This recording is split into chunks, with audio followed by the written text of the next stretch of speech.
Halo semuanya, selamat datang kembali ke podcast Lab 45. Dan kali ini bersama dengan aku, Tami selaku Research Intern di Politik Keamanan. Dan aku Bene selaku Research Intern juga di Politik Keamanan. Oke, kali ini kita bakal bahas apa nih, Ben? Hari ini kita mau bahas tentang latihan militer bersama. Oh, ngomong-ngomong soal latihan militer bersama nih. Tahu nggak sih, Ben, baru-baru ini di pertengahan Juni kemarin diumumkan kalau ASEAN itu mau mengadakan latihan militer bersama untuk pertama kalinya tanpa ada keterlibatan dari negara-negara eksternal. Yang itu ya, yang ASEAN Solidarity Iya, Training. nah itu. Emang latihan militer bersama itu apa sih, Tam? Oke, pertanyaan bagus. Nah, sekalian kita beri pengantar sedikit. Jadi latihan militer bersama sesuai namanya, ya latihan militer antar negara baik secara bilateral atau minilateral atau juga multilateral yang dilaksanakan dengan tujuan untuk meningkatkan dan juga menunjukkan kekuatan atau kapabilitas pertahanan dari negara-negara yang berpartisipasi dalam latihan militer tersebut. Nah, karena ada unsur menunjukkan kemampuan nih, latihan militer bersama juga bisa diselenggarakan untuk menciptakan deterrence atau penggentaran dan juga strategic ambiguity. Tapi selain itu, latihan militer bersama juga bisa dilaksanakan untuk memperkuat koordinasi antar militer, terus juga yang paling penting mengenali kontur geografis di sekitarnya, dan juga bisa untuk mengobservasi taktik-taktik dari lawan atau musuh. Terus kalau misal dari kacamata diplomasi pertahanan, latihan militer bersama itu kan juga jadi salah satu unsur dari diplomasi pertahanan ya. Nah, ini dimanfaatkan untuk mencapai tujuan utama dari diplomasi pertahanan itu sendiri, yaitu untuk confidence building.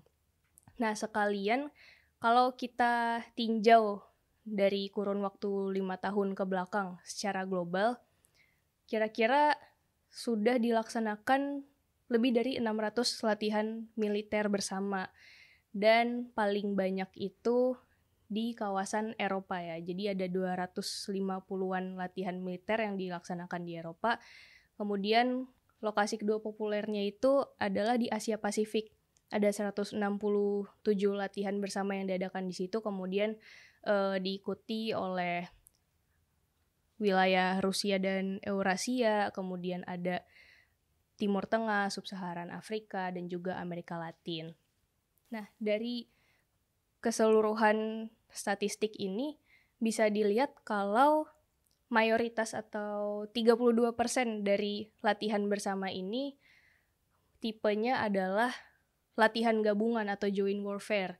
Kemudian diikuti oleh yang kedua terbanyak itu ada naval centric, terus selanjutnya yang air centric, terus operasi militer selain perang, dan juga terakhir itu latihan di darat. Dan kalau ditinjau dari organisasi inisiatornya, dan coba kita fokus ke wilayah Asia Pasifik deh ya. Kebanyakan yang menginisiasi itu sebenarnya NATO. Dan ASEAN cuma 3 dari seluruh rangkaian latihan militer bersama. Jadi ASEAN cuma menginisiasi 3 dari situ. Nah, makanya kenapa bahasan soal Joint Military Training ASEAN yang baru mau diselenggarakan di September nanti itu penting, karena ini pertama kalinya ASEAN menginisiasi sendiri tanpa ada keterlibatan dari pihak eksternal, baik itu dari adidaya. Selain itu, kenapa ini jadi penting dan menarik untuk dibahas?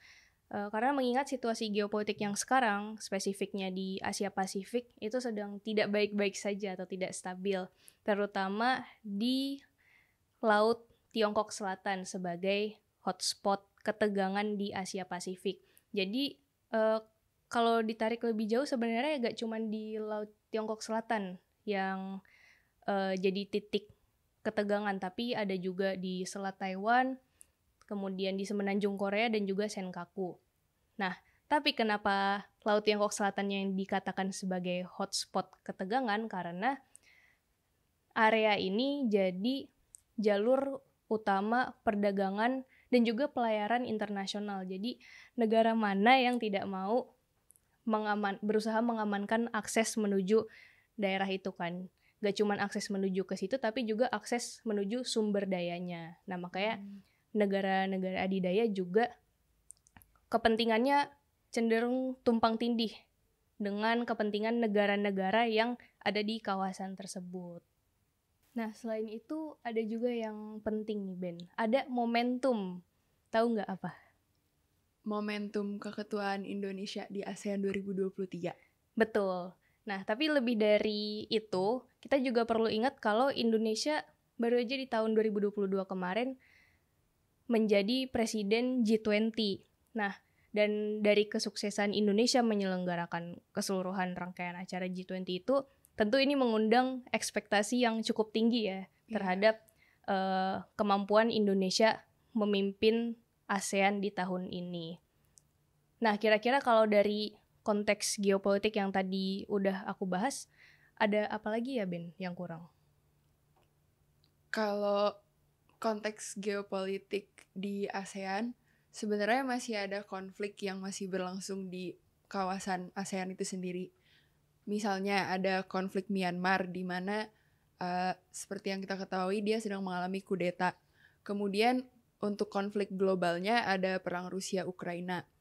Selain itu ada juga ketegangan internasional di mana ada rivalitas dari Amerika Serikat atau AS dan Tiongkok. Nah, yang ini yang paling penting karena rivalitas ini adalah yang paling dekat dengan Laut Cina Selatan. Sebagai konteks, di peta gelar Amerika Serikat di Asia Tenggara, bisa dilihat tuh Amerika Serikat itu banyak meletakkan pangkalan ajunya di titik-titik yang mendekati Tiongkok. Nah, ini berpotensi meningkatkan rivalitas AS Tiongkok karena AS hadir dan berhadapan langsung dengan Tiongkok. Berarti dengan adanya tadi rivalitas antara AS dan Tiongkok, berarti apakah bisa dibilang kalau negara-negara ASEAN tuh juga jadi keberpihakannya terfragmentasi gitu? Iya, bisa dibilang begitu, Tam. Kita bisa bahas dari perbandingan secara militer, di mana ASEAN itu masih terfragmentasi dari aspek arms trade atau perdagangan senjata dan jumlah latihan bersama yang dilakukan selama 5 tahun ke belakang. Dan di sini pola kedekatan yang ada di ASEAN itu bisa dibagi jadi 3, yang cenderung netral, yang cenderung condong ke AS, dan yang cenderung condong ke Tiongkok atau non-AS. Nah, negara-negara yang cenderung netral itu termasuk kita, Indonesia, Thailand, dan Malaysia. Kenapa? Karena kalau dari segi arms trade, negara-negara yang saya sebutin tadi itu pernah arms trade dengan kedua negara, baik Amerika maupun Tiongkok. Dan mereka cenderung seimbang juga melakukan arms trade-nya dengan kedua negara tersebut.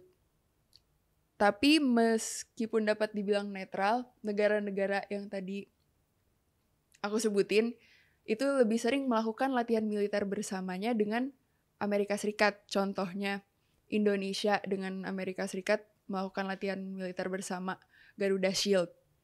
Tapi ada juga negara-negara yang kecondongannya itu sangat terlihat. Misalnya Myanmar, Laos, dan Kamboja. Itu mereka cuma melakukan arms trade dengan Tiongkok. Nggak melakukan dengan AS sama sekali.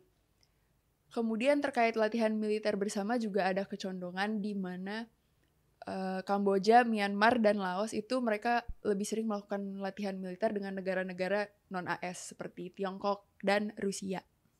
Jadi tadi Indonesia cenderung netral ya. Terus coba kita balik lagi ke momentum keketuaan Indonesia di ASEAN tahun ini. Kenapa kira-kira Indonesia bisa menginisiasikan latihan militer bersama ASEAN? Kayak memangnya apa istimewanya dari Indonesia ya?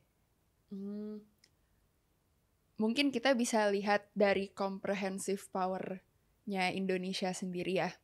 Sebelumnya comprehensive power kan terdiri dari intangible dan tangible power. Kalau intangible tuh seperti pengaruh diplomatik, kalau tangible itu lebih ke kapabilitas militer dan ekonomi.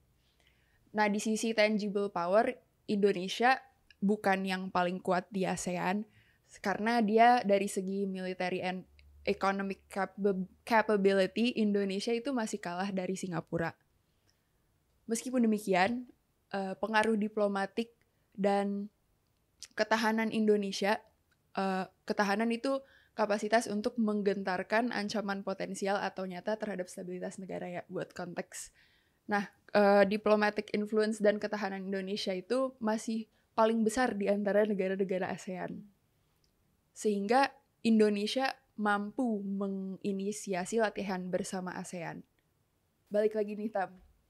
Selain pentingnya Indonesia menginisiasi latihan militer bersama dan konteks persaingan Amerika Serikat Tiongkok tadi, kenapa latihan militer bersama ASEAN mau diadakan dan kenapa penting atau kenapa menarik gitu untuk dibahas? Jadi kalau dari perkembangan yang bisa kita ikutin sekarang-sekarang ini, latihan militer bersama ASEAN yang diinisiasikan oleh Indonesia itu, menurut statement dari Panglima TNI kita, tujuannya adalah untuk memperkuat sentralitas ASEAN. Jadi kita refrain dari yang namanya combat training ya. Dan meskipun kalau dari sini tidak kelihatan unsur ofensifnya dan cenderung defensif ya karena mempertahankan sentralitas, sebenarnya kita bisa lihat juga bahwa latihan bersama yang pertama kali diadakan tanpa ada extra regional power itu juga membuktikan bahwa ASEAN sebenarnya ingin menunjukkan ketahanan dirinya tanpa harus disokong pihak eksternal ya di tengah gejolak di Asia Pasifik. Berarti Laut Tiongkok Selatan itu sedang tidak baik-baik saja ya, Tam? Apakah mungkin ada maksud tersembunyi dari latihan militer bersama yang diadakan? Itu tujuannya untuk menggentarkan atau bahkan menantang Tiongkok. Apalagi mengingat bahwa negara-negara ASEAN itu kan ada yang turut mengklaim wilayah Laut Tiongkok Selatan. Jadi, apakah ada kemungkinan joint military training ini bisa menghadirkan ancaman buat Tiongkok? Jadi mungkin sebelum kita membahas ke apakah ini bisa menghadirkan ancaman atau menantang Tiongkok, kita tarik dulu ke pembahasan soal tujuan dari atau implikasi dari latihan militer bersama ini ya. Jadi selain dari tadi memperkuat sentralitas ASEAN, memang latihan militer bersama ini seperti yang di awal-awal sempat aku jelaskan soal maksud dari latihan militer bersama, ini bisa dimanfaatkan untuk memperkuat leverage dari negara-negara claimant di Laut Tiongkok Selatan ya, seperti Vietnam, Malaysia, Brunei, dan Filipina ya. Dan selain dari membendung pengaruh kekuatan ekstra regional seperti AS, ini memang bisa atau ada potensi untuk meningkatkan ketegangan hubungan antara ASEAN dengan Tiongkok. Mengingat lokasinya ini yang penting. Lokasi pelaksanaan dari latihan militer bersama ini sebenarnya ada dua kemungkinan ya. Pertama itu antara di Laut Natuna Utaranya Indonesia, kemungkinan di bagian utara yang memang menempel atau bahkan bersinggungan dengan klaim Nine Dash lainnya Tiongkok. Dan kemungkinan kedua adalah agak ke dalam dekat Singapura di Kepulauan Batam. Oke, terus kalau kita coba lihat balik ke latihan militer yang sudah pernah dilaksanakan di sekitar Laut Tiongkok Selatan, salah satunya ada Super Garuda Shield yang pernah dilaksanakan lokasinya itu di Laut Tiongkok Selatan ya. Di Laut Natuna Utara, tapi yang agak bersinggungan dengan klaim Nine Dash lainnya Tiongkok. Nah, tapi bedanya ini ada, kalau Super Garuda Shield ada keterlibatan dari negara eksternal seperti Australia, India, Amerika Serikat, dan tidak semua negara anggota ASEAN ikutan. Kalau di situ claimant state-nya yang ikut Malaysia.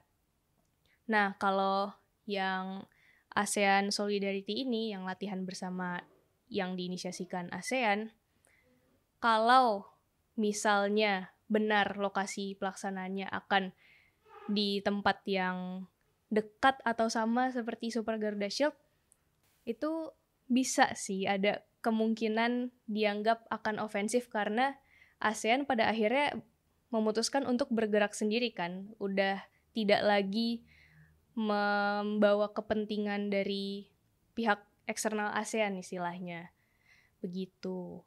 Nah, terus ngomong-ngomong soal ancaman, mungkin kita bisa bahas itu lewat pemetaan persepsi ancaman ya, dan kita ukur dari jarak geografisnya apakah cenderung dekat atau jauh, dan juga intensinya apakah cenderung defensif atau malah ofensif.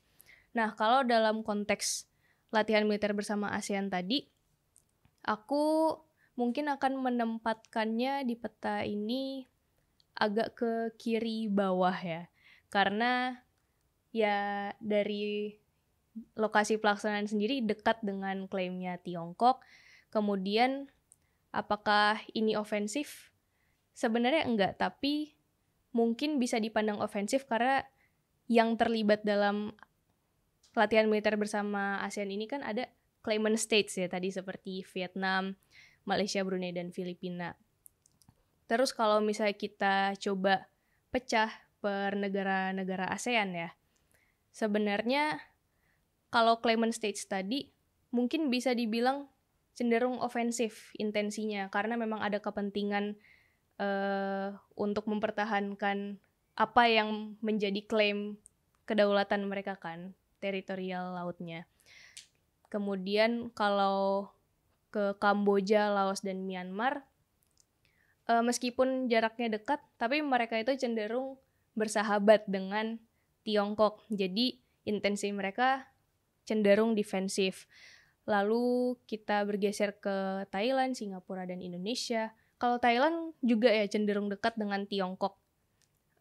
Tetapi Thailand sama sekali tidak menunjukkan intensi yang ofensif gitu seperti claimant states.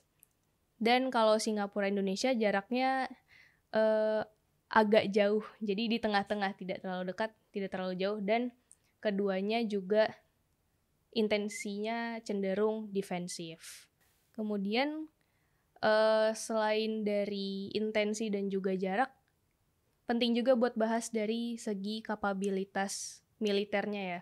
Tapi sebelum itu mungkin kita lihat dulu dari perbandingan anggaran pertahanan antara Tiongkok dan negara-negara ASEAN.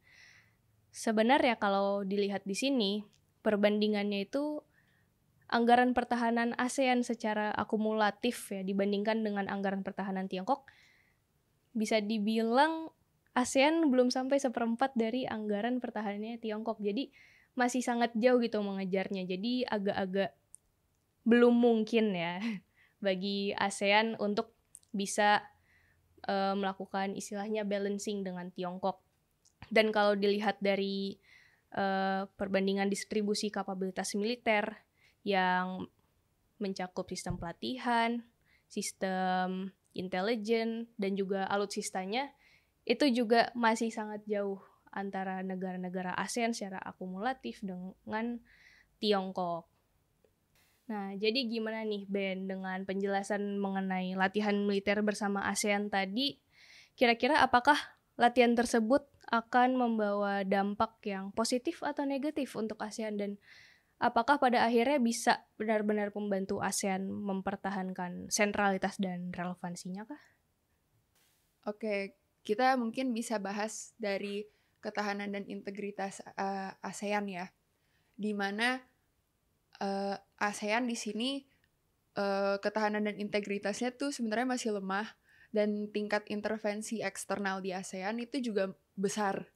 Ditambah lagi kepentingan negara-negara anggota juga masih terpecah-pecah, di mana ASEAN itu lebih beralih ke penguatan militer secara unilateral dan bilateral dengan negara-negara eksternal. Kalau di kuadran yang ada itu bisa dilihat ASEAN tuh sekarang posisinya ada di kiri bawah. Kemudian jika digambarkan dari segi militer, negara-negara ASEAN itu juga lebih sering melakukan bilateral cooperation dengan negara-negara eksternal. Untuk itu, dalam solidarity training atau latihan militer bersama, kita berusaha mengubah ASEAN agar ke posisi kanan bawah, di mana ketahanan ASEAN itu menguat, sehingga ASEAN dapat memperkuat sentralitasnya juga dalam mengelola isu eksternal.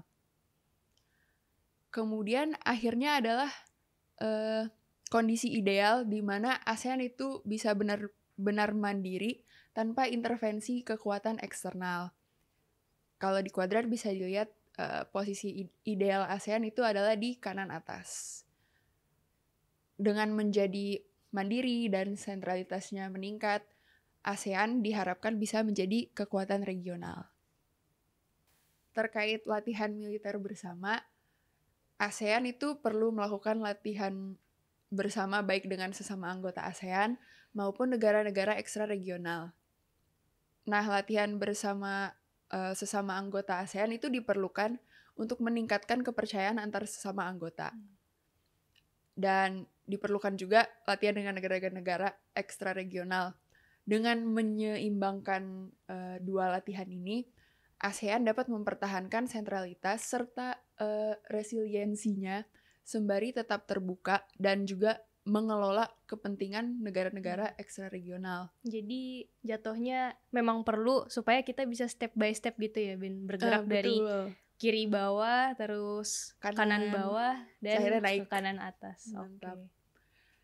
Kemudian terlepas dari segala kekurangannya, ASEAN itu telah memainkan peran yang cukup signifikan dalam persaingan geopolitik, setidaknya di Asia Pasifik.